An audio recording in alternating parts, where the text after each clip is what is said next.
to another very special moment. The mood almost tingly right now. The guys to our left need absolutely no introduction. Big Daddy Don Garllits, Bob Glidden on set. And Bob, let's start with you. Welcome home to the U.S. Nationals. Thank you so much. Thank you very much. 9 times you won this thing. Can you believe it, all these years later, that you won this race that many times? Well, since I've been away from racing, you get a chance to digest what's happened, and really we've had some miracle wins here. Well, Don, I got to ask you, I mean, you've been coming here for a long time, and I want to talk about the changes. Back in the early 60s, a lot of people didn't realize that nitro was banned in an effort for safety, and now we've done the same thing going to 1,000 foot. Is there any comparison that you can see between the two as far as racing back then and racing today? Well, I'd like to say that, you know, in the beginning, this whole organization was founded on safety, and it's nice to see them go back to their roots. Indeed, indeed.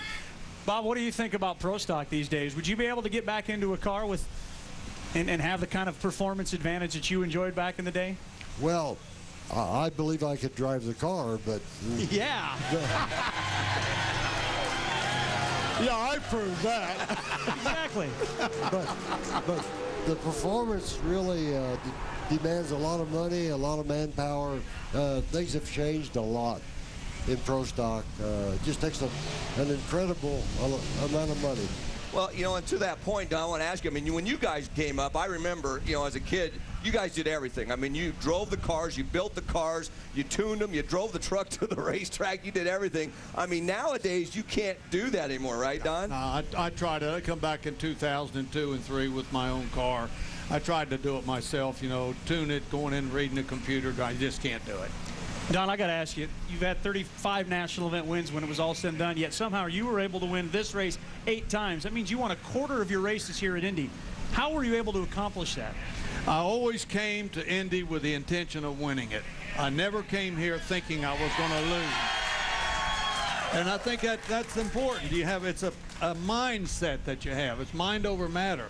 And I made that statement at one of the races when they were interviewing me. I always came here with the intention of winning the race.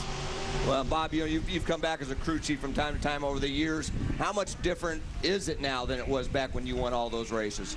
Well, the biggest difference is the money it takes, the manpower it takes. When it boils down to the racing, it's still the same deal. You've got to be prepared, and you've got to be really lucky, like Big Daddy and I have been here at Indy to win this race. I wouldn't call it luck. I call it you guys are the best, man. Huh? I believe it's called creating your own luck, and you guys both did that. Of course, Bob, you did all your damage in Pro Stock.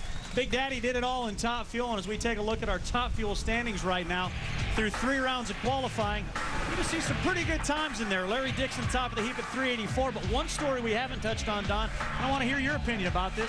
Tony Schumacher, the guy we've been talking so much about. He's got all these records put out in front of him, and now he's got a little controversy, and he's not in this show yet. You think, well, there's any reason to be concerned yet?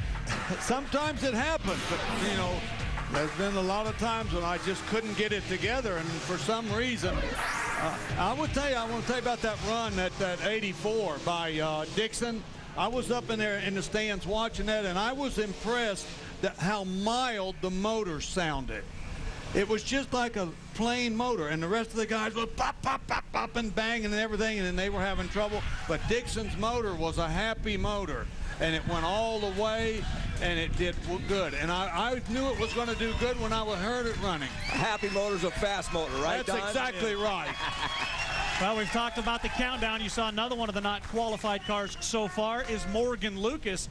He's standing by right now with Gary Gerald. Well, take a look at this race car for Morgan Lucas. You see the football theme, the Indianapolis Colts, and of course Lucas Oil Stadium just debuted a couple of weeks ago, and it is spectacular. And Morgan Lucas has been involved in all of that. He's involved in trying to make the countdown. How in the world are you handling all this pressure?